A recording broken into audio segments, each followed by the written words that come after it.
Hello, so we are here today to talk about Dan Hughes' lovely book, which is It Was That One Moment. It Was That One Moment, which is actually the title of one of Dan's poems. So I think most people know Dan Hughes as a psychologist, and I'll be introducing him properly later when we come into the webinar. But this is just a short piece of film to tell you about how the book came about in the first instance. You may know him as a psychologist, you may know him as a presenter or a trainer of DDP, you may indeed have read one of his books, but in this instance we're looking at Dan the poet. So perhaps I could just start, Dan, by saying hello and welcome, but also by reminding you of how this came about in the first instance. I heard a poem of yours. You were reading it at a conference. I wonder if you might even remember which poem it was. Do you have any memory of which one it was? Well, thank you, Andrea. It's good to be here too, and thanks for doing this. I'm looking forward to sharing some of my ideas and hearing what other people say and their experience of it as well. I'm not positive about what it was. I have 2 or 3 possibilities, but I'm not sure which poem it was, because there were 2 or 3 at the time I remember reading a number of times when I was presenting. Yes. And what I remember about it was being blown away by the fact that here's Dan, whose presentations are always so vibrant, really, because he does share aspects of himself. He often shares, as probably people know if you've seen Dan presenting, he shares pictures of his family. He shares personal anecdotes about things that have happened, sometimes with colleagues, sometimes with clients. We're going to be meeting his colleagues later on during the webinar, which is fantastic to have that group of people brought together. Colleagues from across the world, in fact, Canada and the States and the UK. But when he started to read the poem, it was such a, Dan, I found it so personal and so intimate, but so speaking really in terms of its simplicity and how it really captured the voice of, I think it must have been one of the ones with the child, because that's what I retained, just that sense of the child's voice. So you later said to me when we talked about it, you said that you use this as part of your own self-reflection on your work. And I wondered if you could just say a bit about that. Why have you chosen poetry? Some people might draw or paint or go for a walk, but why poetry for you? Well, I don't know, really. This is very, very difficult work, and not simply, work is work. It's hard just doing just about anything, and being a therapist is hard, going into the world of another person and trying to be of help, treating it with humbly and with respect.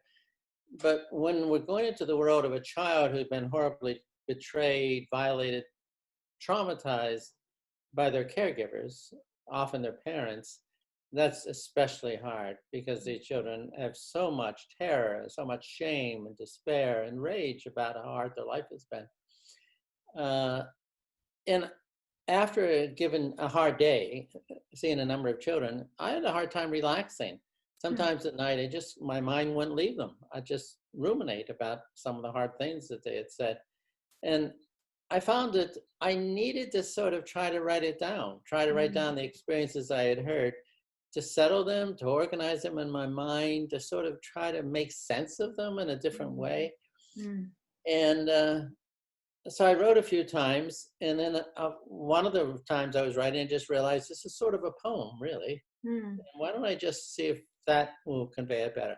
And I realized as time went on that often after a hard day of working, writing about experiences of that day or of that week helped me to sort of take a deep breath, be able to let it go. I did the best I could. These sessions may well have helped the child quite a bit, may not have, but still, I just had to let it go. And writing the poems enabled me to do that. Yeah, it's so interesting. It's so interesting, isn't it? Because in a way, what you're doing, you're getting closer to the child's experience, isn't it? You're really getting to the heart of the child whom, you always talk about, that we have to get right alongside the child's experience. So by writing the poem in that very simple way, you really are getting into the voice of the child, aren't you? Or the voice of the adult that you're working with, or indeed the voice of the therapist. It's almost like inhabiting that just for a moment in order to release that poem as part of the letting go. So it was an act of reflecting and affectively re-experiencing it in a way that I could integrate it. And so in my model of therapy, always tries to integrate the affective component and the reflective component. And the poem was a way of doing that. Poetry, in fact, does that. Yes. Many words are too rational, too sort of one-dimensional. So words have sort of gotten a bad rap as to left hemisphere. Yes. But interesting differences. Poetry is one of the differences, as well as vivid stories. Storytelling in general integrates both hemispheres, and is because it integrates the emotional and the verbal at the same time. Poetry is I think that is the other thing about this book, actually, because they're so vivid. They're so vivid that actually they are all like little stories in a way. You know, yes, you can see that child. I think you can see that mother who is absolutely at the end of her leash, at the end of her tether. You can see the therapist who's trying to keep there, trying to stay there, trying to track and stay attuned to the child. You can feel them. They are little narratives, really. They are little stories. And often when I would write the poem, I might be thinking of a half a dozen kids who had similar types of experiences. But generally, I visualize one of them. Yes, I think that comes over beautifully. Generally, it was one specific child in mind, even though a number of children have had quite similar experiences. Yes, it's something of that quality. So, having been really moved about the one poem, I asked you whether there were more, and you said there were more, and then you sent me a whole lot more. And we had a discussion about the possibility of publishing them. How did you feel? Because you've written such a lot that's kind of technical. This is sharing at a different level to share your poetry, which I know sometimes you've described as not very good. I happen not to agree with you, but how did you feel about being asked to share it in the wider world? Well, first surprise. I was pleased that you saw value in it. I was pleased that they touched you. But I was surprised because that's not why I wrote them. Other things I sat down to write, it was to publish them, was to teach what I wanted to teach about doing therapy or parenting or working with children who've been traumatized. But this wasn't. This was for me. This was a personal thing. It was only for me. Yes. So when you said that, I was touched. But then I got anxious because it was a different type of revealing myself. Absolutely. It is sharing. It is sharing. A different type of sharing. And yeah, I do make fun of my poems, are they mediocre? Because I'm an amateur poet and I'm a professional therapist. So I don't have as much confidence, and I shouldn't. I haven't taken courses in writing poetry, and I'm sure a professional poet would say, well, you made about 34 mistakes in that one, Dan. It would be a better poem if you had done these 34 things. Fortunately, we go for the good enough here in terms of that. But that's not the point. The point was, this is my experience. Yeah. And so when I said yes, and you did it, that was the hardest of all the books. That was the hardest for me when it came out. Wow, I didn't know that. I didn't know that till this minute. I felt vulnerable. I thought, oh my gosh, if people trash these or say how unrealistic or superficial or not, this is not a valid experience. Wow, that Dan. really, really hurt. Well, thank you. So I had no idea of that literally till now that you just told me. So I really, really value your trust in me for that. And the other thing we decided to add in was some reflections, wasn't it? So we've got the book, but they're interspersed as the webinar will be effectively, not just by the content of the poem, not just the poems, but then also there's in the book, there are the reflections on the poem, so that you take a theme and you highlight the theme and then you talk about why that and why that means something to you. Was that the easier part to write? I don't know if it was, well, because the poems essentially had been written already, so that they came afterwards. So I guess it was easier. It was your idea. Well, I thought it'd be nice idea to mix them up a bit, but also because people so value your reflections, Dan. So it was right, and I saw the value of this is what was going on in my mind when I wrote them. And this is how it connects to my lived experience as a therapist. So I did see value. And then when I engaged in that process, so you have a poem, then a page of reflections on it, another poem, then it started to get a rhythm that I felt really comfortable about. It gave a sort of a more integrative whole to it. Yeah, maybe So that we is don't have left brain whatever. and right brain together, maybe. Yeah, and yeah, the prose and poetry, and we don't have sort of 35 separate poems or whatever they are, whatever number they are. They're not separate, and in a way they're not, but in a way they are. But with the reflecting, it brings them all together more as a piece. It's a piece of my work. Yes. I'm only Yes. one therapist with one model of therapy that varies with the individual child and parents and situation, but the reflecting on each poem sort of brings that together better. Yeah. And I think it created a narrative arc through Yeah. the 3 sections of the book as well. Yeah. Yeah. So Yeah. I just wanted to read the subtitle of this little book, actually, which is, "So I ask you to let me go with you into those hidden parts of you, and we will discover who you are." Dan Hughes' poetry and reflections on a life of making relationships with children, young people, and families. Yeah, I think we thought about that quite a lot, didn't we, in terms of what it was going to say. But that's also from one of the poems, isn't it? Let me go with you, which is it's a beautiful thing, really. It's asking permission to make that journey. Well, we have to, So, in therapy, you need to be invited.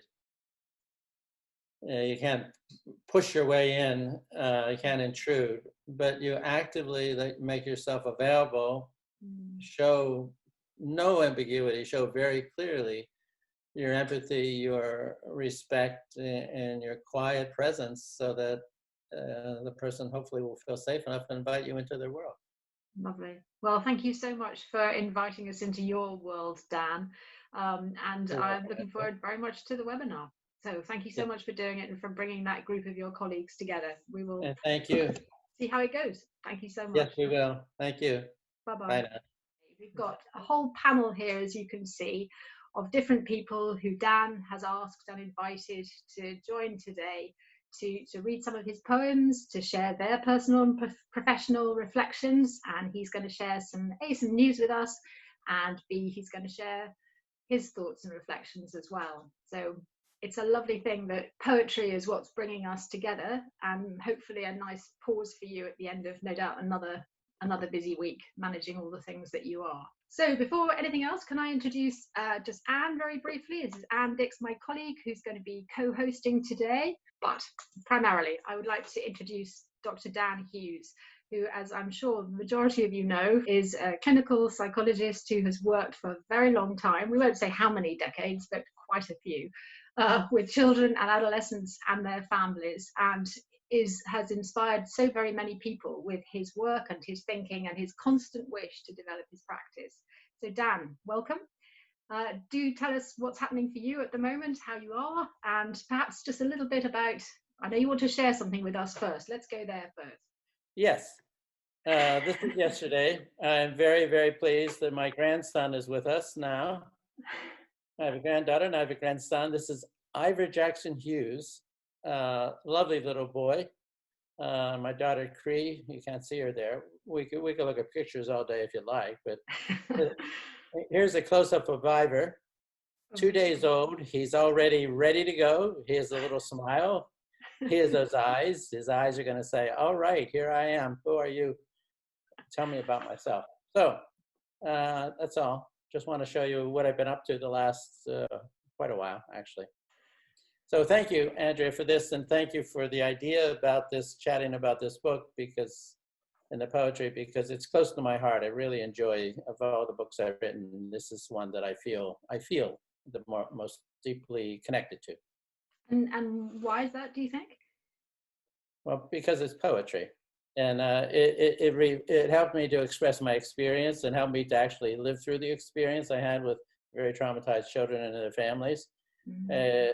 As you know, I've been in London a lot, and one of the reviewers in the London Times reviewed this book and said, if you want to know about the experience of traumatized children, it's a nice book to read.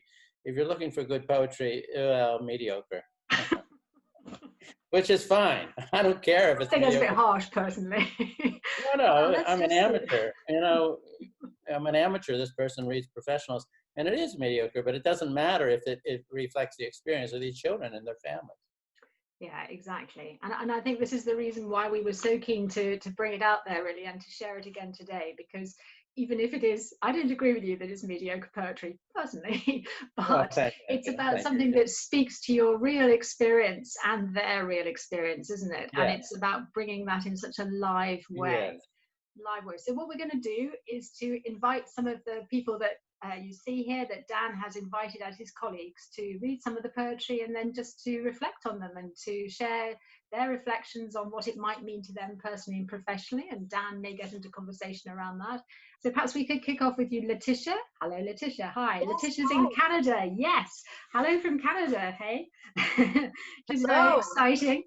Leticia, would you just like to very briefly introduce yourself, and then would you tell us the name of your poem and read it for us, please? Yes, I'd love to. My name is Leticia Gracia, and I'm the director of the George Hull Centre Institute of Childhood Trauma and Attachment in Toronto, Ontario. And I'm going to be reading a poem called So Hard to Be a Child. The cold that will not leave when under the covers during the night. The silence after the screaming and hitting and crying are done. The sense of not touched skin in the dry air. Not seen, not held, not felt by another.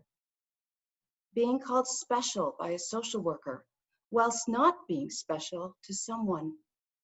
A child without parents makes it so hard to be a child.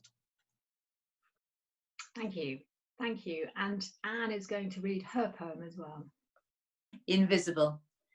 Jagged sounds, broken shapes, relentlessly indifferent without any direction or intention that might include who I am. For the sake of safety, I used to stay away from you and did not notice your message, the meaning of your fist. I am now prepared to care less about safety. Just tell me who I am. Please tell me. You must tell me. Even if I am bad, please tell me. Ah, yes, yes. You tell me that I disgust you. I feel something. Pain. Much pain. Yes, I want the pain. It is my pain. It is me.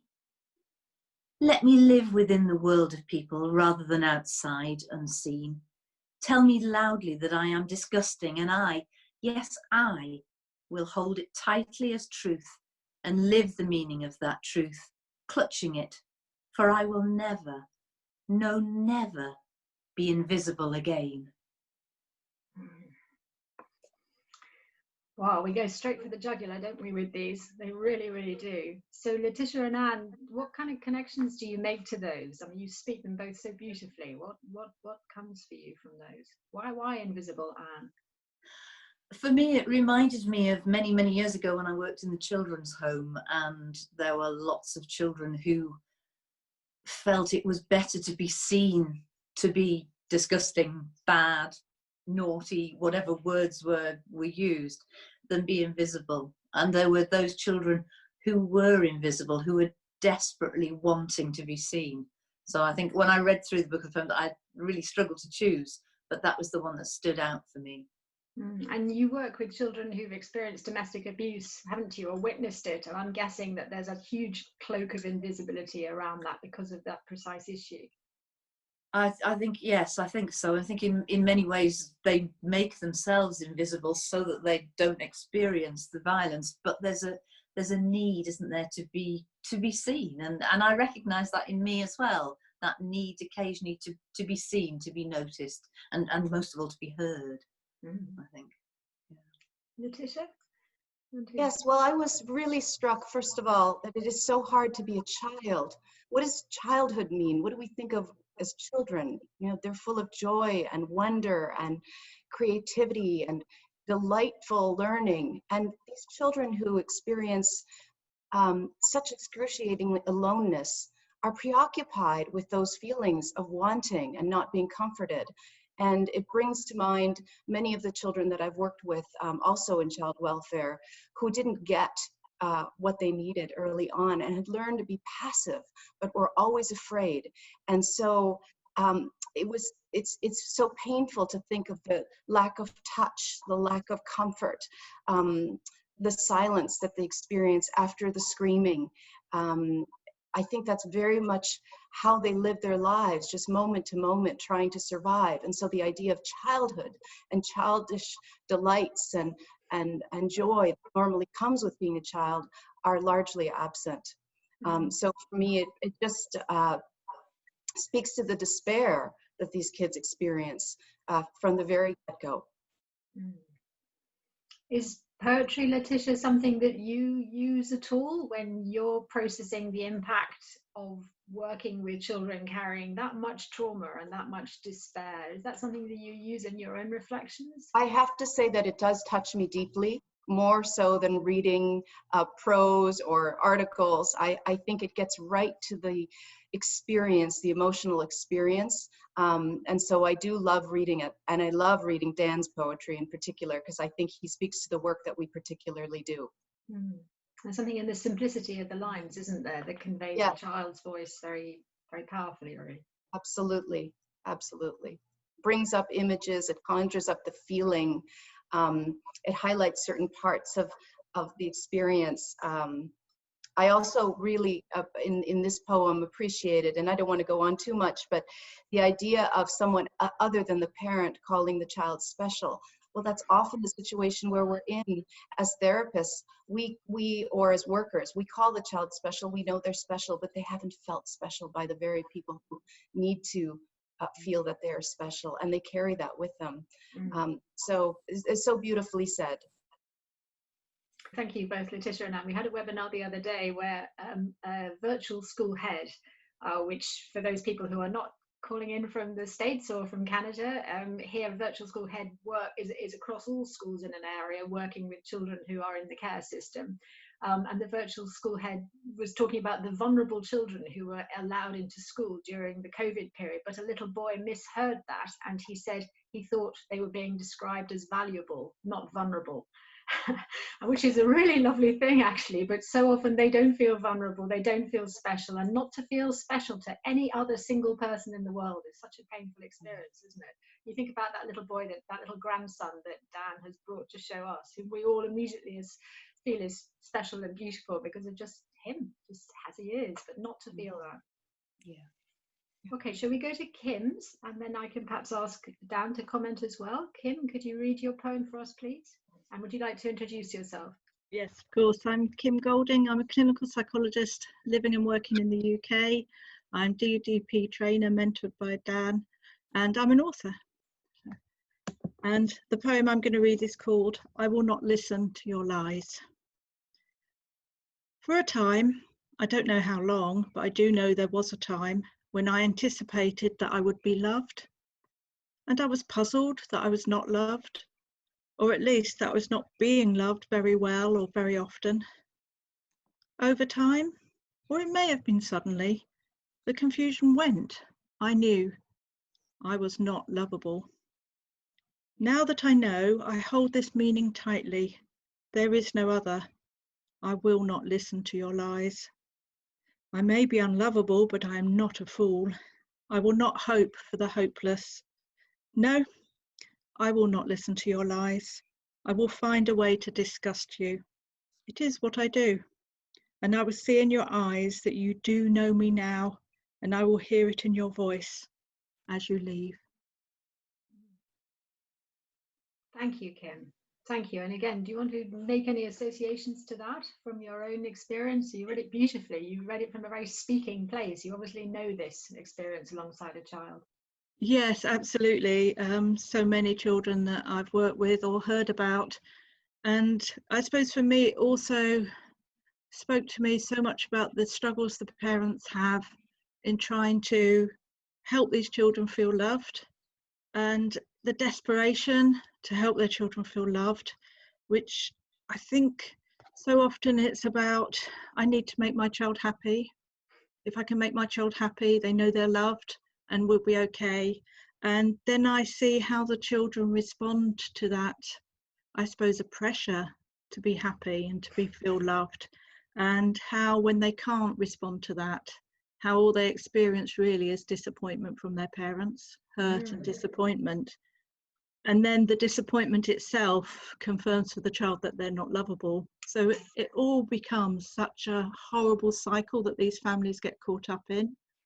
And yeah, that's really, when I read that for the first time and many times since, it's really spoken to me about the struggle, not just for the child, but also for the adopting, fostering family, kinship families that are taking these children into their hearts as well. Because there's such a desperate urge to wish to reassure, isn't there? But actually it misses out the step of acknowledging where the child is actually at with the reality of that despair. Yes, absolutely. The children need to know their parents get it. And the parents so often are saying, I don't get it because you have to feel loved by me. And then when the children say, but I don't, the parents are really hurt and feel rejected, and their disappointment just radiates out. And then the children know they're not lovable. It's just interpret that, yes, as that. I guess it leads into the blocked care, blocked trust cycle, doesn't it? Very much. So absolutely. Dan, sorry, I beg your pardon to cut across you. Dan, I wondered if you'd like to comment on any of the things that you've heard so far, or that people have said. Yes, first I want to thank you, Leticia, Anne, and Kim, because of how you read them. I think I experienced them again, which is the purpose of poetry. One reason it needs to be read out loud. So when I was writing them, I would always read them out loud in order to hear them, because I couldn't just write them without hearing them. And I think the way the three of you read those made me very, there's no doubt you got the experience of the children I'm trying to describe. So thank you very much for that.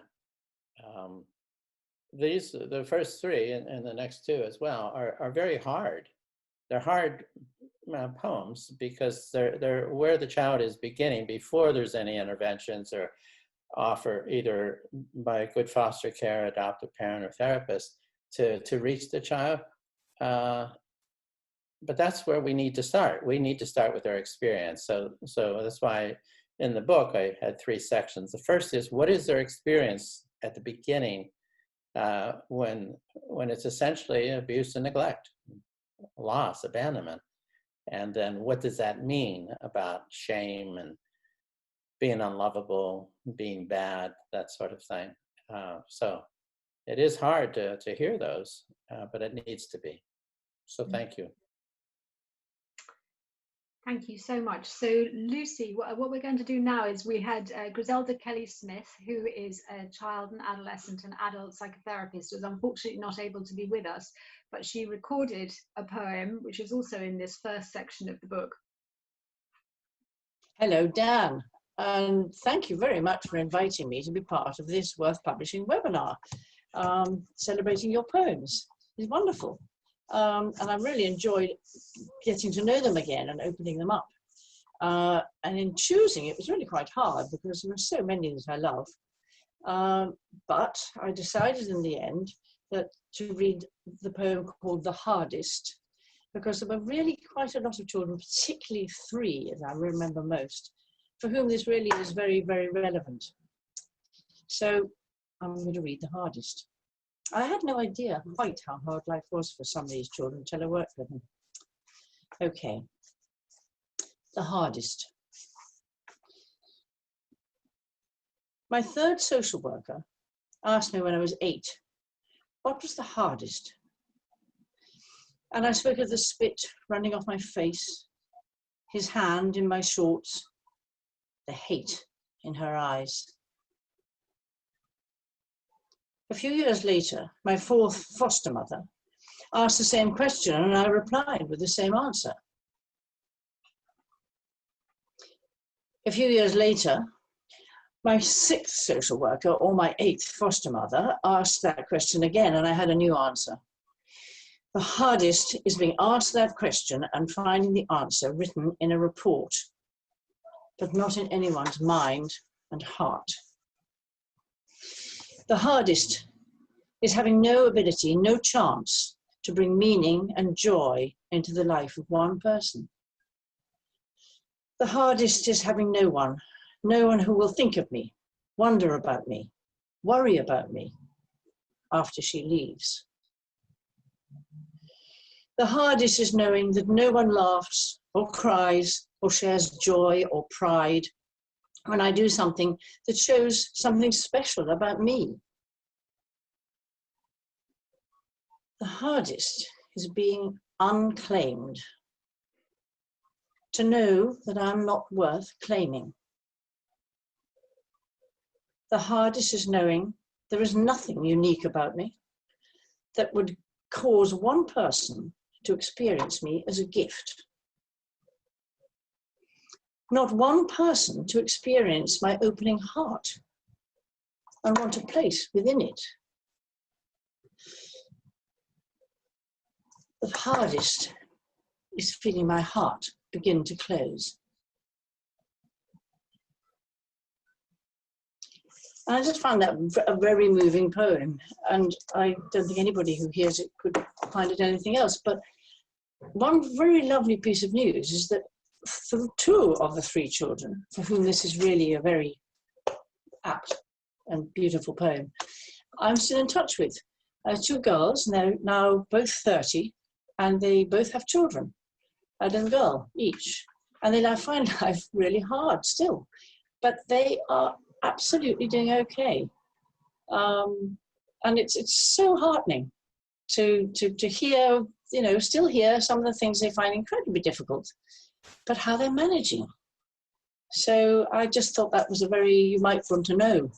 There's people who are, and youngsters, and I know you do know, who actually do manage despite these awful, awful, awful beginnings that they have, and that they carry in their hearts forever. So I think that's it. I wish you very, very well, dear grandparent, grandparent to grandparent. Goodbye. Lovely.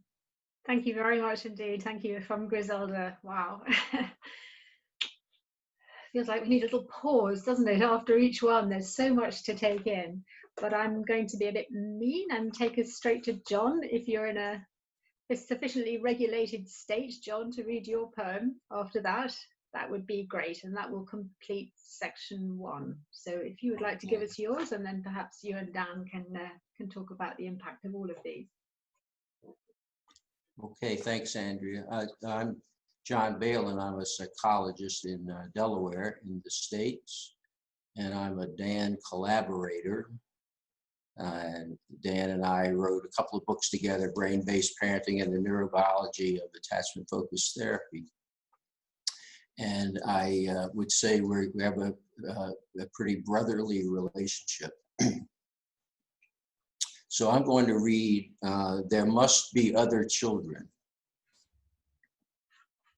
I don't want you to fix me.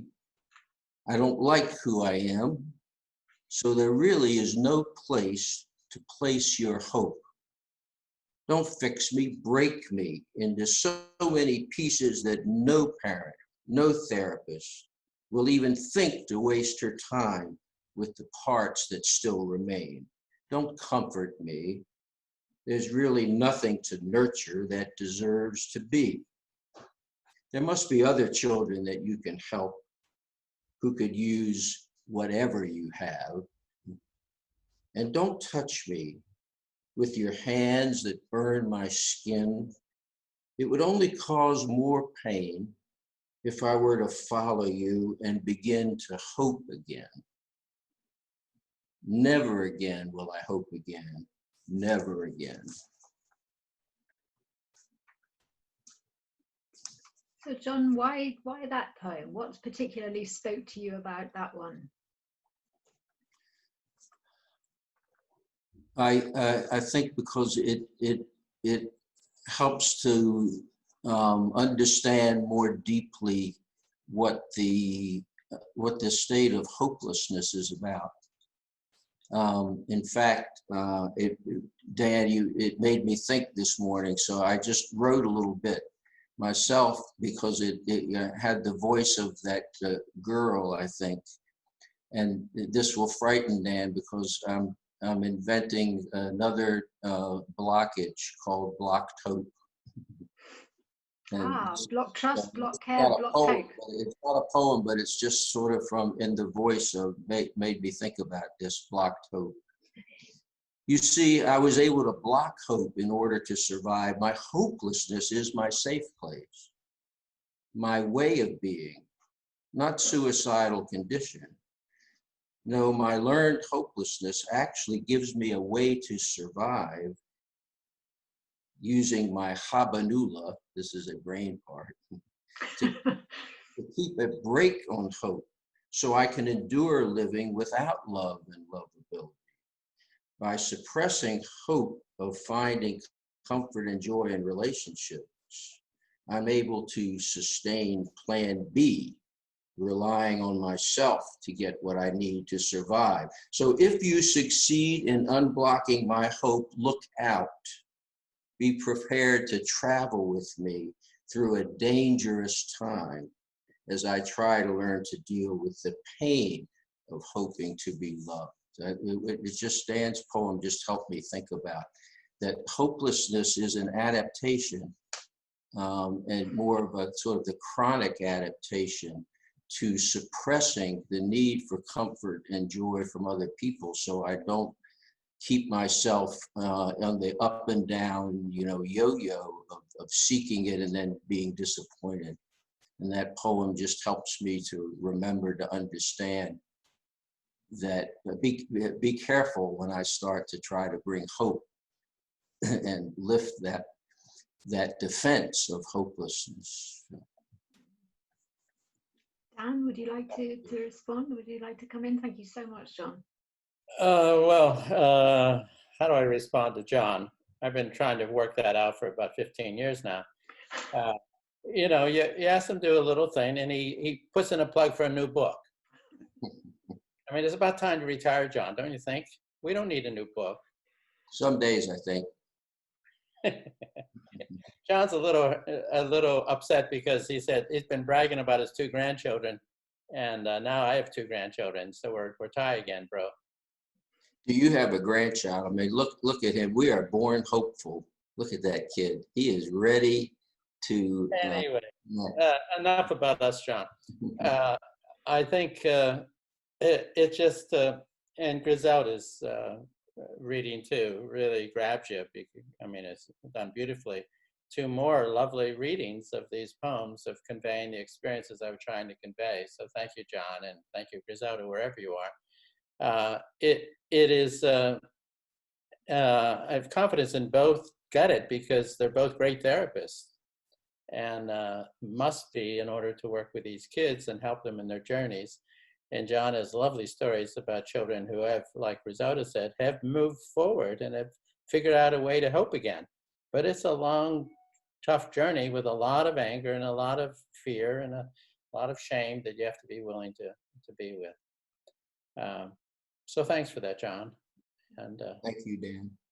You're welcome. Anyone else like to come in at this point in terms of connecting to now we've got a duo of poems here, one responding to the other, but any resonance with anyone would like to chip in here about the hopelessness, sitting alongside the hopelessness? I just think that poem speaks so beautifully to the experience of sitting with pain and feeling it, and the need for us to have empathy, and also compassion for ourselves as we sit with that excruciating pain of not being able to hope, as John says, to feel trust, to open oneself up to new experiences because they've been hurt so badly in the past. And sitting in that stuck place is so difficult to witness. And I've been there many times, and the poem I'm going to read later speaks to that more. But I really appreciate hearing that, because it is so important also to feel validated in the experience of sitting with that pain as a therapist. Yeah.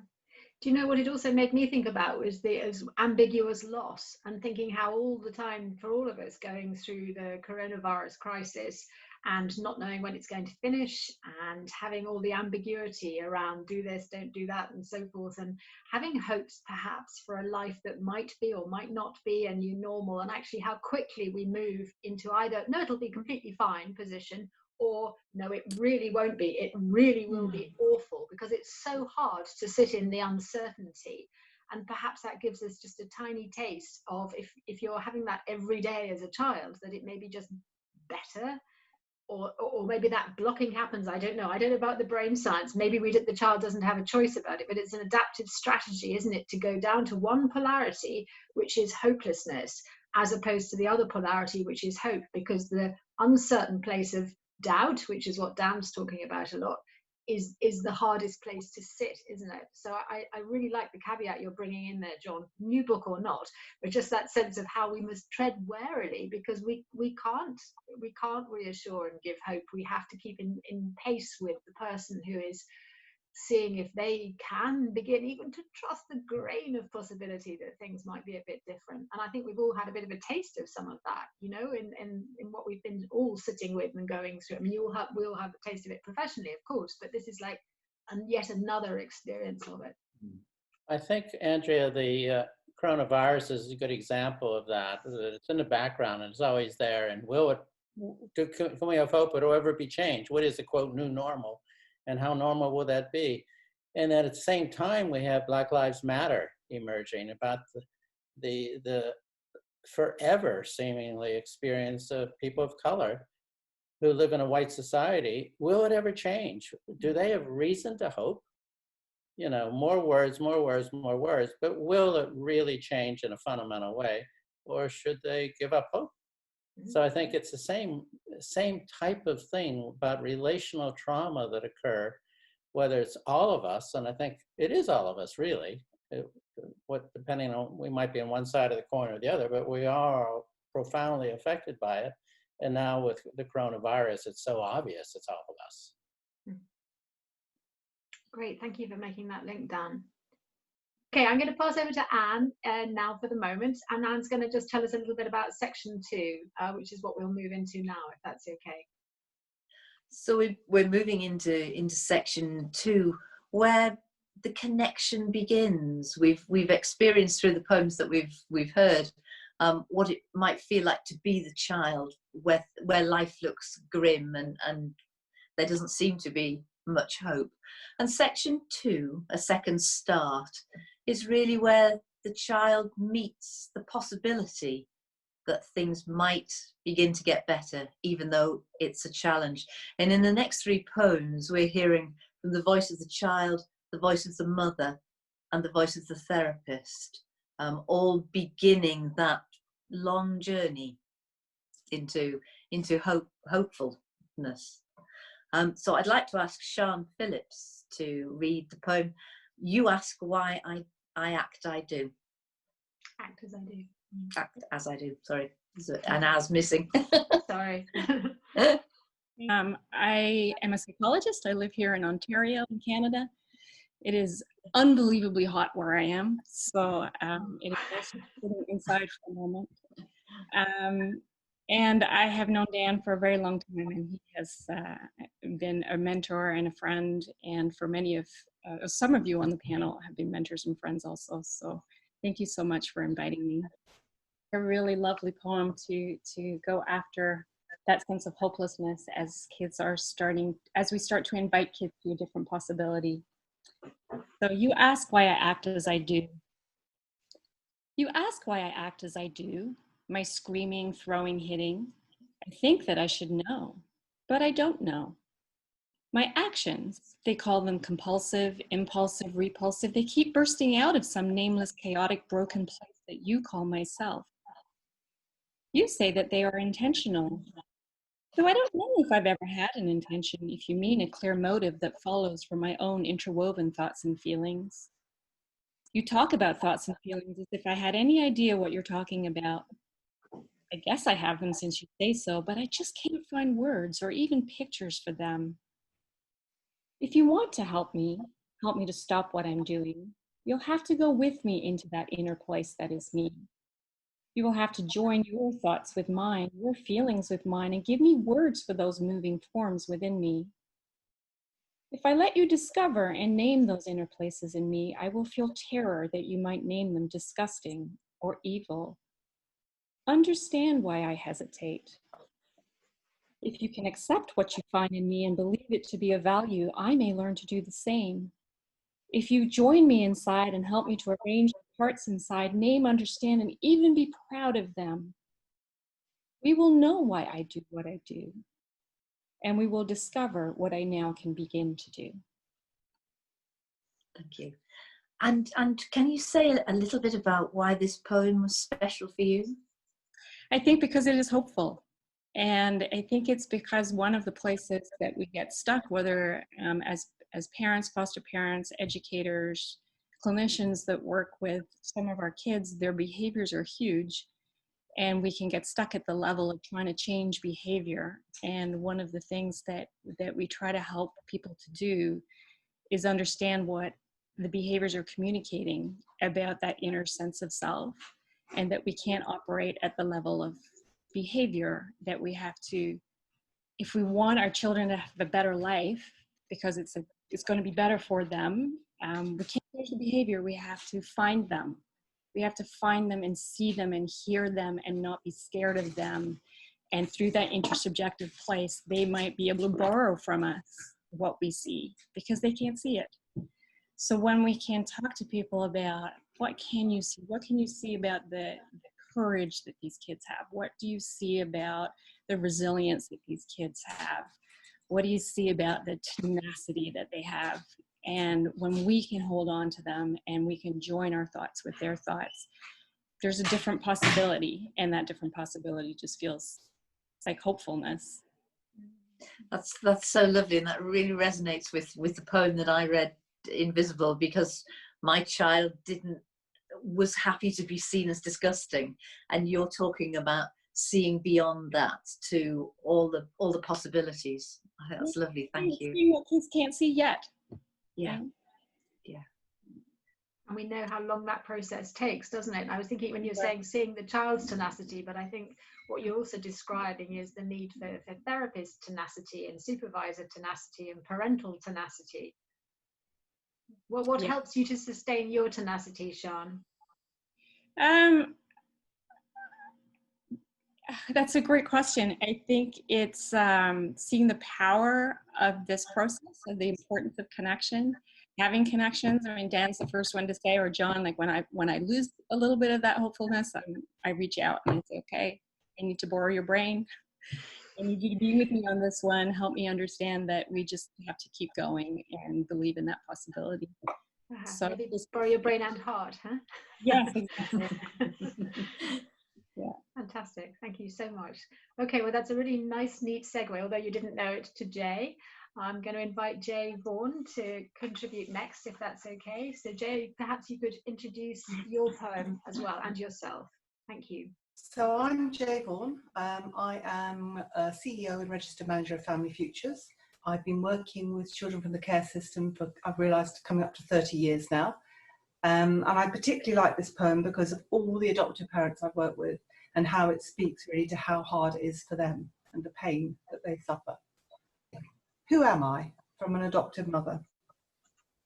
Definitely not the person when we adopted Jenny. I find reasons for not being at home when I know that she will be there.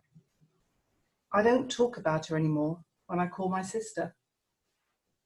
I see Jenny smile, something that used to thrill me to the core of my being, and I'm cold, distant, and skeptical. What does she want? I can barely breathe when I think about hating my own daughter.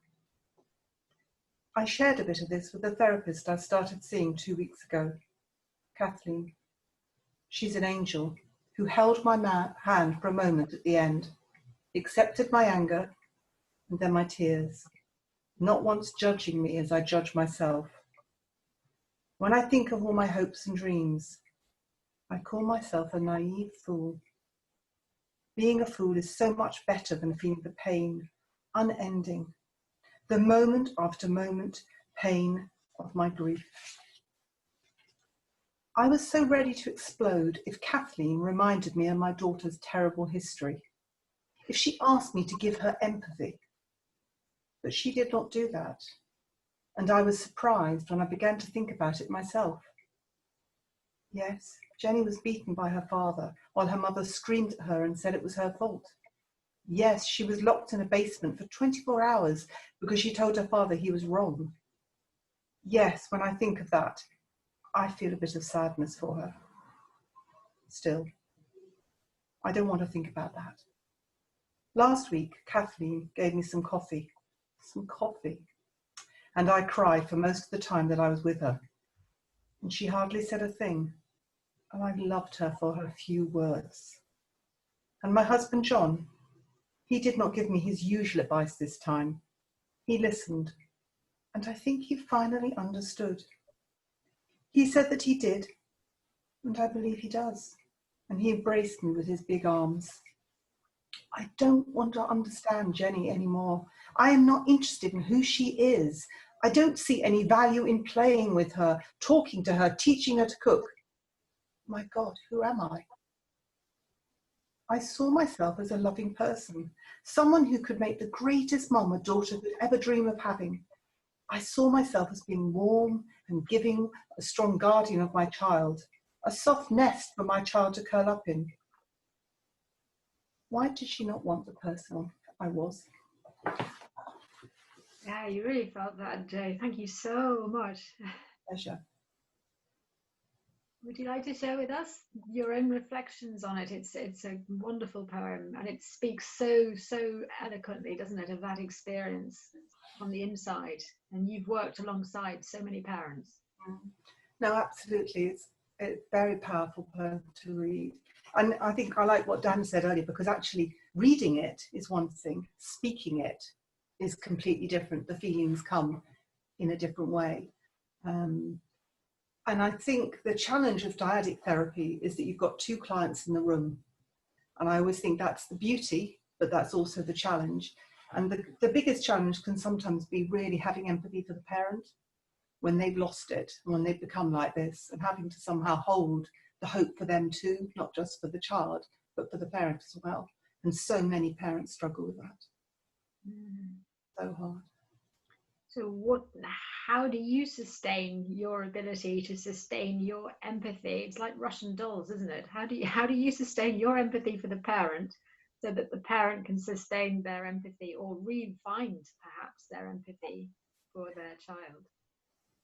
I think there's lots of different ways, but I think a bit like Griselda said earlier, you know, it's the families you see that get through, that keep you going and remind you this is possible. You know, it feels impossible sometimes when you're in the middle of it, but actually when you see people get to the other side and families work out and children and parents be happy and look back and think that was a terrible journey, but actually it worked, we're here together and we've survived, that helps keep one going.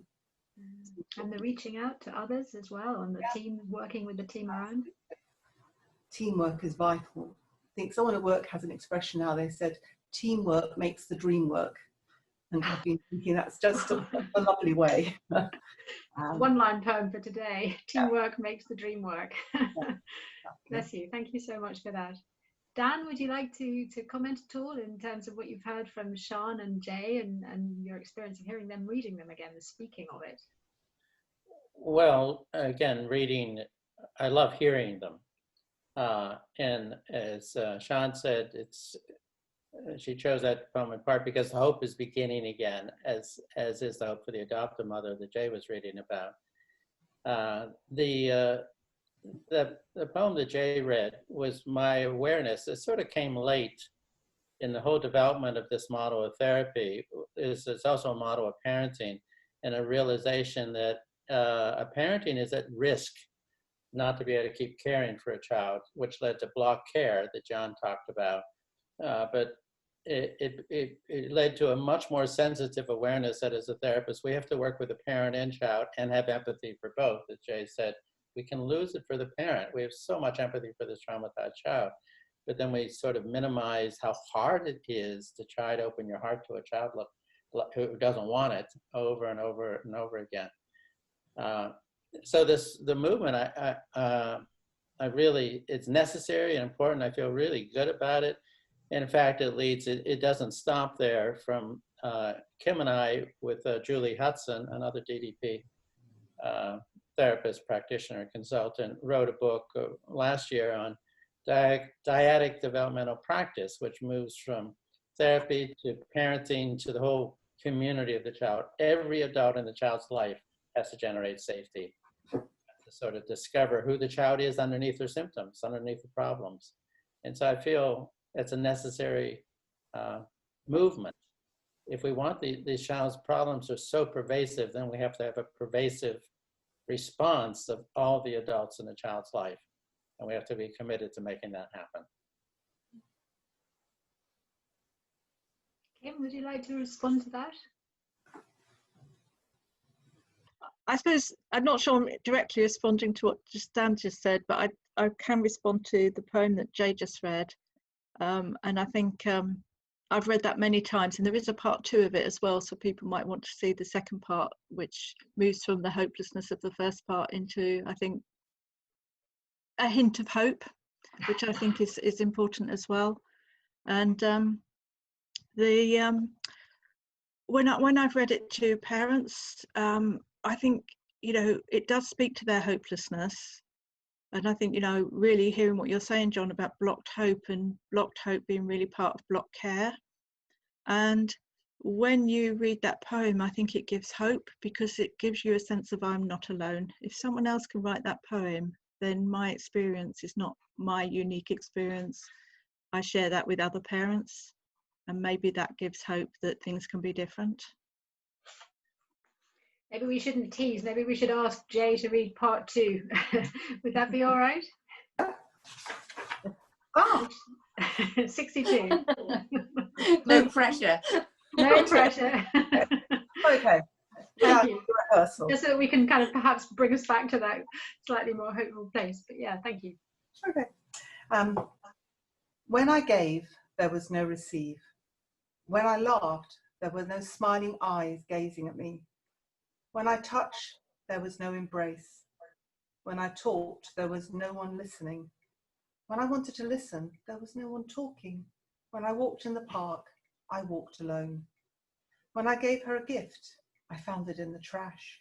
When I planned a trip with her, she preferred her bedroom. When I reached for her, she pulled away. When I sat near her, she left the room. When I loved her, truly loved her more than I have ever loved a living being, she had no love for me. When I began to hate her, she hated me in return. I went to rage, to shout my hatred for all her to hear. And when Kathleen moves in her chair nearer to me, I can only cry, and I don't want to cry, but I do. Kathleen gives me her mind and heart to me, and I cry. I woke the other morning and surprised myself when I saw Jenny at the kitchen table fixing her bagel. I'd usually walk around the other side of the table to get my coffee. This time I walked behind her, bent over and kissed her on the top of her head. She yelled out, of course, and I did not respond as I got the coffee. But the surprise was that I was not annoyed inside. I was not tense. I was not dejected again over the hopelessness of it all. I just was. I was her mother, she was my daughter. I kissed, she yelled, that's how it was. That was okay. What was that about? Kathleen had a guess that she wanted me to guess first. It wasn't a guess, I knew. I was her mother, and she was my daughter. That's all. I have not felt hatred for Jenny since. Though I've been angry more than a few times, I still kiss the top of her head when I get away with it, and she yells less. I still need to cry with Kathleen, and I need to be held by John, and I know that Jenny and I will find a way to be together, mother and daughter. Thank you so much. Sorry to put you on the spot again, Jay, but that was lovely. And thank you, Kim, for nudging us towards a bit of hope. Beautiful. And what I love in there is that it's about trusting the process, isn't it? Trusting the process. There's no magic to when those thoughts return, but when they do, how powerful that is. Sorry, Dan, go ahead. No worry. Yeah, when I've read that, I've done the same thing Jay did, because the end of that page is sort of a natural ending, and you sort of forget. And I just thought it was done, even though I wrote it. And then the page, there's more stuff there. So, and thank you, Kim, for mentioning that, because I do agree it should have been mentioned. And okay, why didn't I mention it? Because I was at the toilet. Oh, boo. Okay, this is definitely show and tell here. That's enough telling, Dan. Okay. Oh no, Leticia, you're about to read, Leticia. Come back. Get your glasses. No going to the just yet. Thank you for bringing us down to earth, Dan. That's marvelous. But you know what? Also, it is about trust the process, big time, isn't it? But also, let's have a very interpretive interpretation here. When the feelings are so intense, doesn't it just wipe our minds as well? So it's hard to hold on to the hope, but it's actually hard to hang on to thoughtfulness as well. So there you are, Jay. I'll give you that one. But Kim, thank you for keeping your mind online. Anyway, lovely in both halves. Bless you. Thank you. It also makes you want to go to the toilet. Okay, we're going to go to Leticia now, if we may, just to help us through this next stage of the sequence. So, Leticia, could you introduce your poem? Yes, I'm going to read Let Me Go With You from a Therapist. Since I don't know you, please help me to discover parts of you that you once wanted to be found. I am searching for you with my voice. Notice the rhythm of the words, which I hope will convey that you are safe with me.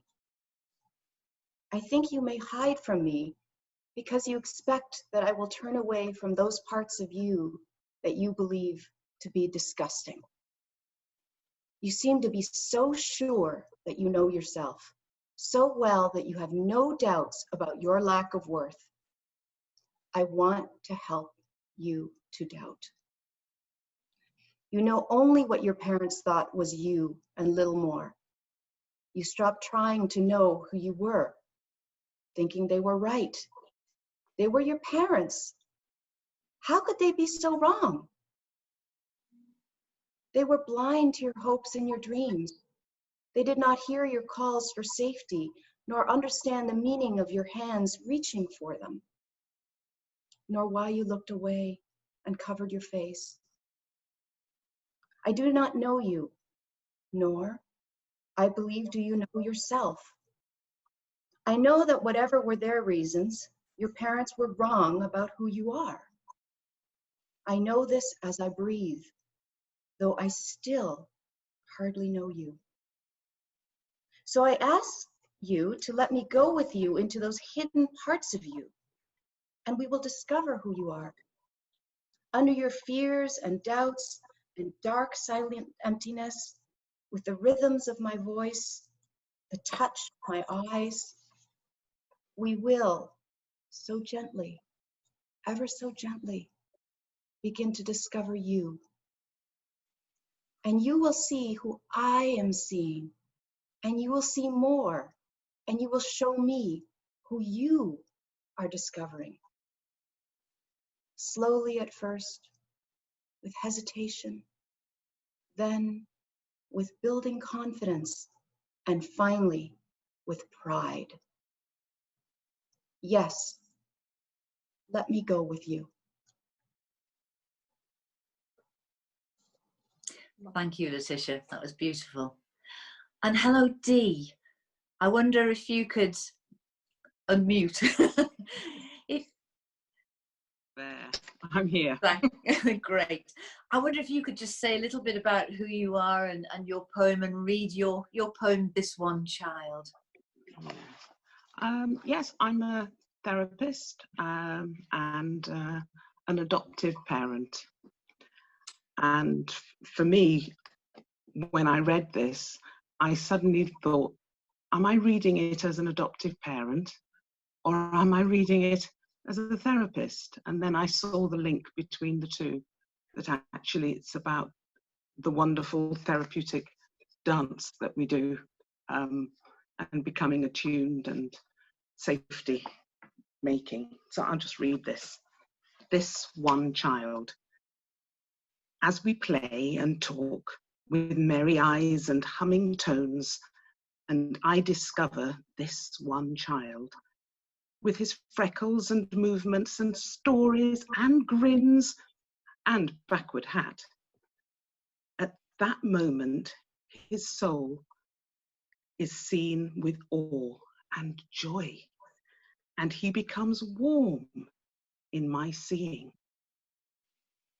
And in the next moment, this one child dares to show to his deepest hidden bits of piercing terror and wandering loss. And at that moment, his soul is seen with awe and compassion, and he stretches into my seeing. And then this one child with his one soul and his flowing smiles and tears rests safely in my seeing. And we talk and play. Thank you, Dee. That was lovely. Lovely. You really brought to life that child. And have you any reflections on that as you were reading it? I think, as I was saying, it's that wonderful dance that we have and the building of trust that comes with intuition and noticing, and how when you explore together through sadness, through the tears, it can happen. For me, it resonates as a mum of an adopted child who's gone through that cycle, but also every time I'm in the room with a child and we're doing the work and it becomes personal, and you just see, actually, yes, we're meeting here. We're meeting in this place where you have to be incredibly brave as a small child. And they reach towards you, and I just, you know, you really just want to appreciate how hard they have to work and how brave they have to be to trust within that process. And so often they do. And with that comes the beginnings of a relationship, whether you're the mum or whether you're the therapist, that you can then use to work and move forward. They become undefended, and that's the beginning, you know, of openness. Thank you. That was lovely. Your warmth and enthusiasm and playfulness really came through with that.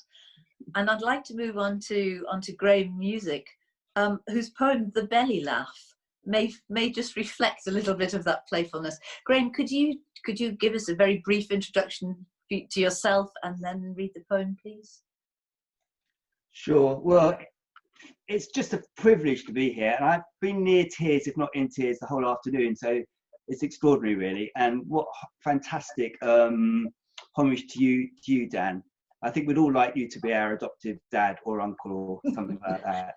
And so I'm a child and adolescent psychotherapist and adult psychotherapist. I've been working with these particular amazing kids for about 30 plus years now. And these incredible parents, actually, the adopters especially, who I just think those are the people in our world who need the OBEs rather than the bloody politicians and people. And what else? I'm a teacher and a writer and stuff like that. And so I'm going to read. I might need my glasses, I'm afraid, because although I'm not quite as old as Dan, I still can't see quite so well. So The Belly Laugh. That winter day, when I was helping my adoptive dad, being nervous, of course, I didn't know that I was, since I always was.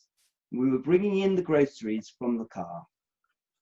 The still white snow over the ice rose in the sky, being drawn up by my father's rising feet. He was lying there on his back with startled eyes, surrounded by celery, bread, and toilet paper.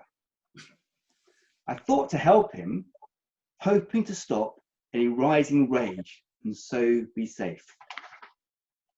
Reaching down while standing on more snow over ice, my feet flew too, and I landed on my dad and the bread, celery, and toilet paper. Waiting for a scream, I heard a magical, wonderful, mysterious sound of laughter. My dad's body began shaking, and his laughter tumbled and rose from him to embrace me. And my body began shaking as I was bouncing with him, and the same sounds came from me and mixed with Dad's in the falling snow. I never knew that I had them, those belly laughs, until Dad called and they came to him. I've never been the same since we found them. Bloody hell. Thank you. Thank you, Dan. And Dan, I'd like to draw you into a conversation with Dee and Graham about these poems. Yeah. Shall I say a bit about why I chose it? Yes. I'd quite like to, because I just think it has so much in. You could write a whole book about that poem, nearly all these poems actually, but I think it obviously has the stuff that we've talked about a lot today, about the kind of extraordinary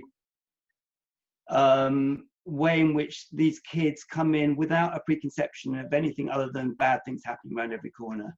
And I think many of us have come into this business with that. I certainly know it touched me in part because I had a dad who probably taught me about belly laughs, but also I was scared witless of, and made me full of anxiety and trouble around every corner. And so, in fact, I come from Jewish heritage in which there was always supposed to be anxiety and worry around every corner and danger. You probably know, some of you might or might not know a Jewish dad who sent a telegram to his son saying, start worrying, details to follow. And I feel that that's been a lot of my life. I think a lot of these kids are like that. And I think what it has so beautifully is that these kids are so, as Dan said, they need to be so in control. They daren't have spontaneity because it's so frightening and terrifying.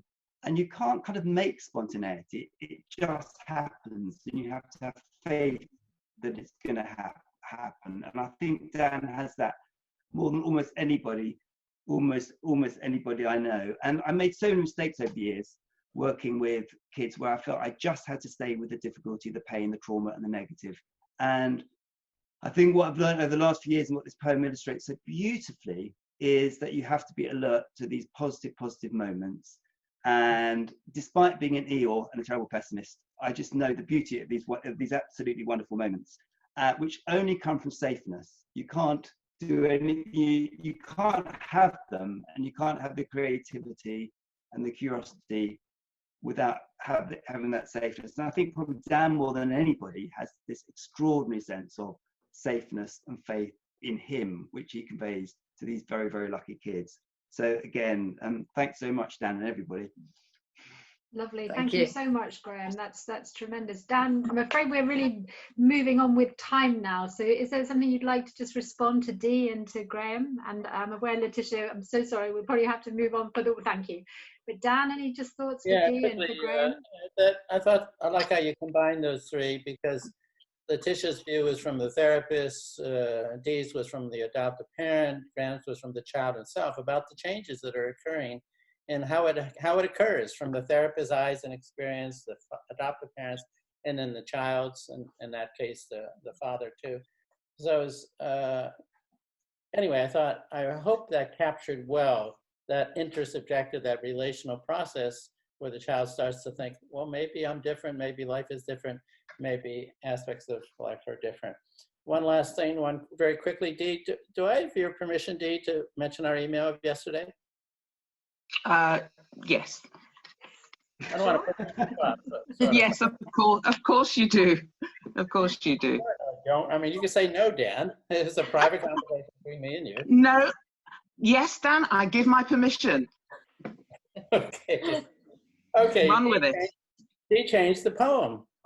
And so she read a poem that you won't find in the book. And I want you to know. And she asked me for permission to do it.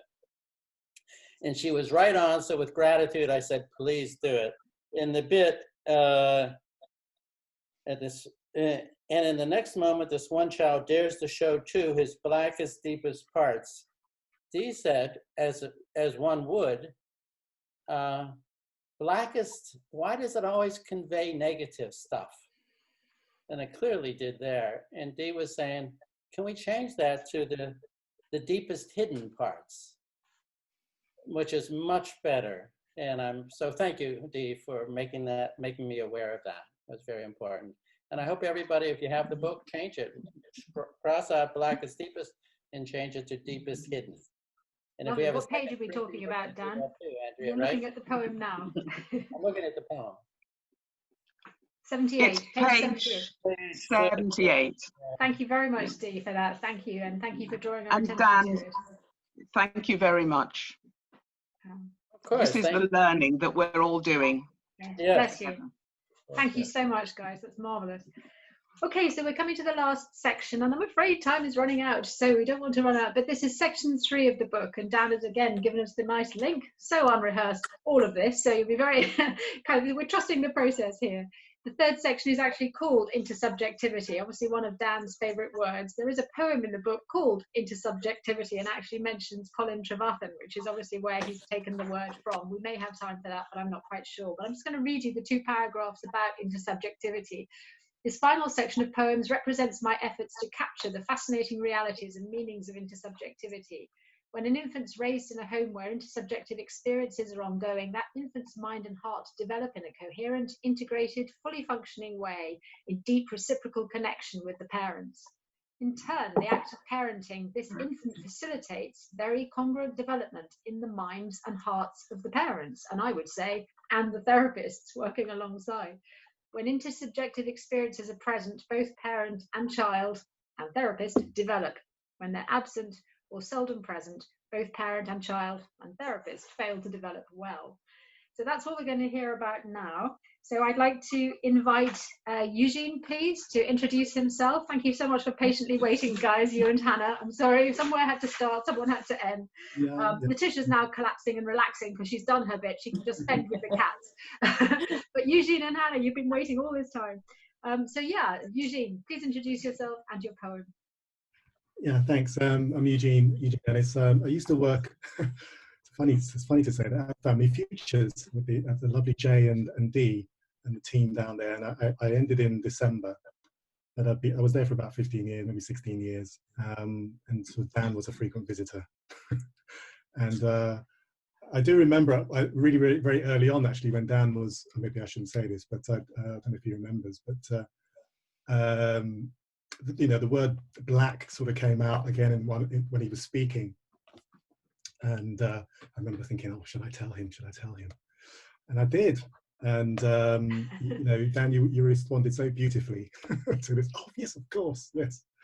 So, yeah, so I just love the way that actually this particular poem, for me, is about the voice. And all the words, really, but I sort of interpret it as the voice. It's your moving words, but I sort of see it as the voice. I just remember sort of sitting in Dan's lectures and having this sort of voice washing over me. Yeah, sort of something about the prosody and things like that. And even the word subjectivity, you can hardly say it. I remember doing it when I was training, but getting it to some degree, but not really getting it really until Dan talked about it. And I sort of felt like I understood it. But yeah, so I don't really do that much adoption at the moment, but sort of at the moment I've sort of moved away from adoption to a degree, to a little bit of it, but I'm sort of focusing really on supporting Black and Asian therapists into the profession. So I've got an organisation that focuses on that. And given Black Lives Matter, and I'm getting a lot of requests and a lot of interest in the stuff we're doing, so it sort of feels timely as well to have left. But so yeah, so this is a very short poem. Your moving words. Coming to know you as your words find me is much of what makes you truly unique to me. Actually, not so much the words themselves, but how they arrive. Forcefully, lightly, together, alone. waves or particles, or both. Approaching, reaching, discovering, understood. It is your moving words that reveal your soul to me, how they arrive and how I notice and welcome them.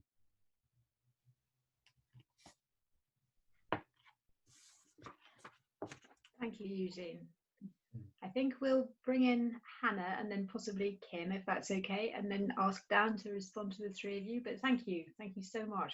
It is short, but it's got a real heart quality to it, hasn't it? With those words that actually mean something when we bring them in. Yeah. Yes, thank you so much. It's great to know what you're doing now as well, that transition for you. Lovely. So Hannah, please could we hear from you? Would you like to introduce yourself and your poem in this section? Thank you. Thank you. I'm Hannah. I'm from living and working in Cobourg, Ontario, Canada. I was trained by Dan and mentored by Dan and Sian. And I have to say proudly, where I live was the very first place I would say Dan trained DDP in Canada. Really? So the poem, yes, absolutely. So the poem I'm going to read is One of a Kind, and also a short poem. One of a kind, human uniqueness, infinite variations of similar themes involving waves of autonomy and connection. I must discover what is one of a kind about you, and while doing so, give expression to what is one of a kind about me. And in this meeting, this here and now, one of a kind meeting, a transforming moment has been created. I must express my uniqueness and experience your uniqueness if our time together is to become a conversation of music and poetry. Thank you. Thank you, Hannah. This feels, when you were saying that, it feels like this is one of a kind, isn't it? This just being together. That's such a speaking thing. Why did you choose that one? What about it spoke to you? Yes, I feel like this poem speaks about how we discover and experience what is unique and special about each other and in our interactions. Because I feel like each child and family we meet, they all come with a group name. Either they're a foster child or a foster family, adopted or traumatized. And yes, they do share, experiences and challenges and unique. Oh, I think we might have lost Hannah temporarily. No? No, we're coming, we're okay? Yeah. Yes, just about again. Oh, I'm sorry. Yeah. So I feel like when we enter any interaction, and I try to enter with an empty cup, no assumptions and no judgment, no matter how much I have read and heard about the child and family, or how much I think I know about this group. I think really Dan talked about being curious and truly being here with the child and family, just to open to that interaction, just to open to their unique experience, get to know them. And I feel this is the only way, and then we get to know what they need to move forward in a healthy and safe way. So lovely. That speaks very strongly. Thank you. Thank you so much, Hannah. That's marvelous. And just to conclude this little section then, Kim, if you would like to come back, if you would, with moments of psychotherapy and similar relationships. Another moment. This very moment, within the expressive movements of what your mind is experiencing of the past, I respond and join your expressions, our expressions now, and I fly into your past with you. At your invitation, participating in your past with you, exploring it again now together, our minds and hearts. This very moment, new meanings are being created in your past within the timelessness of our presence. This very moment, your flowing narrative has been changed by our joining together within the rhythms of our feelings and thought. This very moment, I, having been with you in your past, has also been changed by our journey. This very moment, your new self is present with me, and my new self is present with you, welcoming you as you welcome me.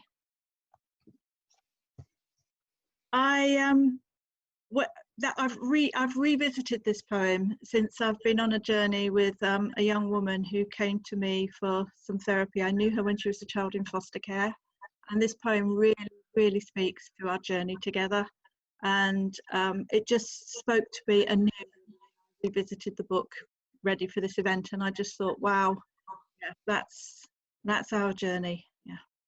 It's really interesting because we started, obviously we're talking about working with the traumatized children and adolescents, but actually we've also been touching on Black Lives Matter, and it struck me when you were reading that how resonant that is also for this moment, and the courage that it takes.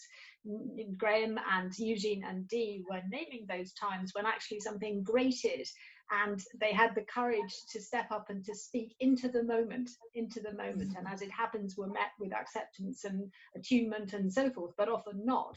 And so that one moment of recreation and the possibilities that it has, if we hold that hope, seems to me to be very, very, I could hear it through both ears really as you were reading. So that's really beautiful. Thank you so much. Thank you for all of those. Dan, would you like to respond? I do find it is interesting when you look at it. Eugene chose your moving words, and then he used the example of my moving words moved him to say, cut it out. Which is lovely, because I was saying something is black or white, and he says, hold on here, Dan. I assume black is the wrong and white is the good, and you know. And I had never before in my life heard that, and I thought, holy heck, he's right. And I've never said that black or white again. It's always right or wrong or all or nothing or something. So he taught me very quickly the power of words, the importance of them. So thank you, Eugene. In Kim, psychotherapy and other moments, I think you embody the fact that therapy is not that different than all relationships, and you chose something and then bringing therapy from children to adults, and but bringing all relationships, the power of the relationship, and how we have to be with the relationship through. We have to go into the world of the other person with them. And within the relationship, we could do that, again, with words, but also with our nonverbal expressions. Then Hannah chose one of a kind. Now, why did Hannah chose one of a kind? I'm trying to think, why did Hannah chose one of a kind? And I thought, simple, because she is one of a kind. Hannah is Hannah. Hannah, I don't know if you know what Hannah does with her life. She has about 75 things all at the same time because she's one of a kind. Hannah has, and she embodies pace, that not knowing, the empty cup that she mentioned, totally not knowing. She embodies the curiosity without judgment, the openness, the acceptance, just the way she is, her presence. And she is actually helping, how many millions of Chinese people have you helped? She goes to China on a regular basis, teaching pace and teaching DDP to millions of Chinese people. That is so incredible what she's up to. So thank you so much for that, Hannah, and yeah, for being one of a kind. It's lovely, thank you. And there was one question that we've had put, Dan, which is about how do you sustain parents and carers with this pace? Perhaps you could just say a few words about pace in your work with parents and carers. It's obviously, it colours your approach and everybody's approach with respect to children and adolescents, but perhaps it feeds into some of the other discussions. But we've just had that one question about your approach, because your way of being, I know you like to call it the way of being. It's not an approach, right. It's not a strategy, it's not a technique. It's not a technique, or it's not what it is. Then it's just not going to be of value. It has to be a way of being, because it gives privilege. It gives privileges the inner life of the other person. When you relate to the other person in a light way, whatever the problem is, it's lighter than. Let's not lose sight of the person here and the relationship here. And then the acceptance of the experience, the not judging the experience and just trying to discover what it is, and having been with somebody in their experience with empathy is just, yeah. So if I can relate with a parent that way, it helps the parent not to feel judged, not to feel I'm evaluating their behavior all the time, and both the problems are their behavior or the answer is their behavior, but just go into their experience and help to experience. These parents are good people doing the best they can. They care about their child. Help me understand what your experience is when you're trying and trying and trying and you're being blocked at every turn, no matter what you do. If I can convey that to a parent, they're going to trust me. Now, at the same time, if I can convey that to a parent and relate to a parent that way, then when I relate to their child, they really get it. This is the same experience they had with me is the experience their child is having with me, and then the value of that experience. So they're much more likely to relate with PACE toward their child. And when it's all said and done, PACE is for all of us. It's for our partner, for our child, for our parent, and for ourselves. We accept ourselves. We're somewhat playful about our foibles, our mistakes. We're curious about what's that about? Wonder why I did that without judgment. And then we have empathy. We're doing the best we can. We're decent people. We made a mistake. Let's keep moving forward here. So if I have a paceful attitude toward myself, toward the parent, toward the child, then we all can have it together. And at the end of the day, I want the child to have it to him or herself. I want the child to be able to accept self, be curious about self, be playful toward self, and have empathy for self. And it does become a way of life. And many people will say that. I learned it as a technique in therapy. Now it's how I relate with my friends, with my colleagues, with my parents, with my partner, and with my kids. Yeah. So yeah.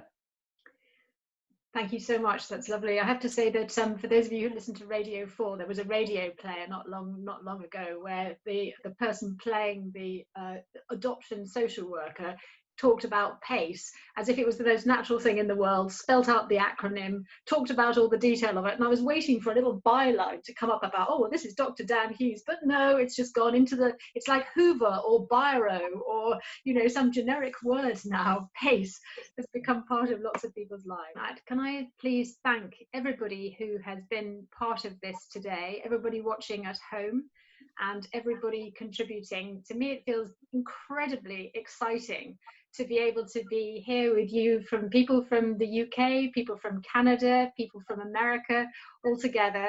And to thank you, Dan, so much, not just for your writing, not just for your work, but for your generosity in reaching out and agreeing to be part of this, and for suggesting this fantastic group of people who, it just feels like, yes, I can feel the ease between everybody in terms of all people who are very important in your life and the very special relationships, but for sharing your poetry and your personal reflections. Is there anything that you would just like to conclude with while we wait for the poll to finish? These are special people in my life. I've been influenced. If I am truly believe in intercept activity, I'm influenced by the people who are important to me. Just like I hope I could be of influence to them. And they're very creative people. They have all sorts of project activities, and many of them have wonderful books out there, articles, and speak and just do things to make us all aware that no child is sort of hopeless and worthless and is a bad kid or unlovable. And we just have to discover, and how do we get alongside them, and how can we help other adults to realize who these kids are and what they need from us. And these people are really good at it and doing it in so many ways. It's been an honor to have gotten to know many of them in various ways over the years. And one last comment is DDP is pretty influential now, has had a good impact in the UK. And 20 years ago, nobody in the UK heard about me until Jay Vaughn and our partner brought me there. Family Futures says, hey, Dan has something to offer. And Family Futures has sponsored me in the UK for 20 years now. So I have a lot of gratitude to Jay and Alan and the whole UK team. And the whole UK team, the whole Family Futures team, like Dee and Eugene, who were at Family Future. Well, Dee still is, I'm sorry, right? Yeah, she still is. Lovely, thank you. left. Thank you also, Dee, for quite honestly and bravely asking to vary a word, which I think is a really, actually, that is an act of courage to do that. So thank you for doing that, Dee. Thank you for trusting that relationship to be able to reach out, and for Dan for receiving that request. That's a big thing, and I'm delighted you felt amazing courage to do that. But so maybe other people are going to share some poetry too. We'll have to do a repeat of these when people have written their own poems.